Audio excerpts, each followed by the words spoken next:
12:30 की बजे की बात है। वो हमारे पास है। लड़की का पिता है, लड़की का भाई है।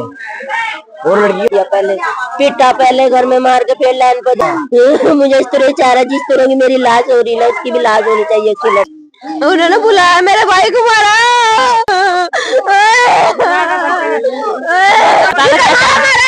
मारना उनका भी मैं और कुछ नहीं चाह रहा।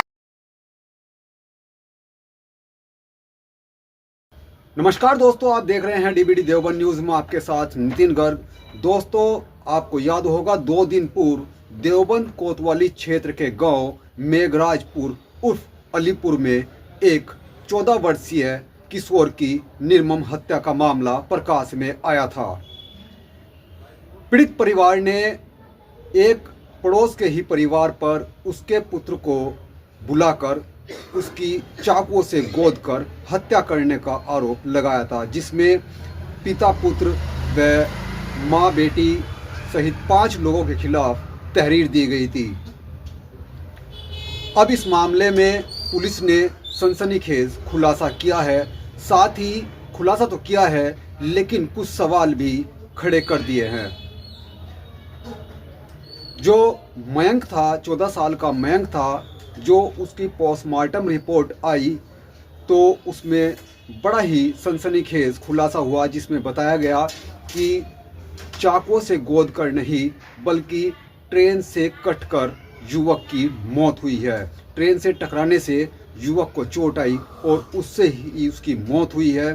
साथ ही बताया गया है कि जो उस समय ट्रेन थी उसके पायलट ने भी बताया कि उस समय जो किशोर था वह अकेला ही ट्रैक पर था और उसके साथ कोई नहीं था और उसने चलती ट्रेन के आगे कूदकर अपनी जान गंवाई थी। हालांकि पुलिस ने इस मामले में पिता पुत्र को गिरफ्तार किया है और उन पर आत्महत्या के उकसावे और मारपीट करने का मुकदमा दर्ज जेल भेज दिया है। लेकिन बड़ा सवाल अब यह भी उठ रहा है कि आखिर रात के 12 बजे 14 साल के मयंक को फ़ोन कर क्यों बुलाया गया?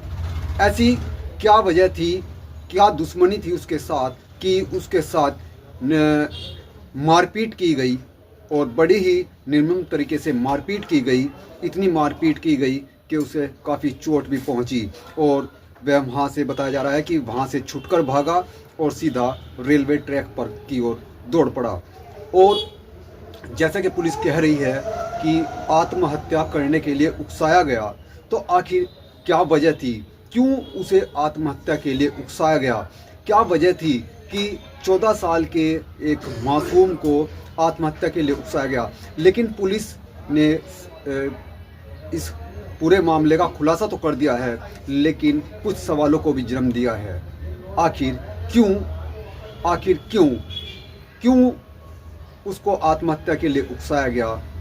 क्यों ऐसा किया गया? आखिर क्या दुश्मनी थी आरोपियों की मृतक से?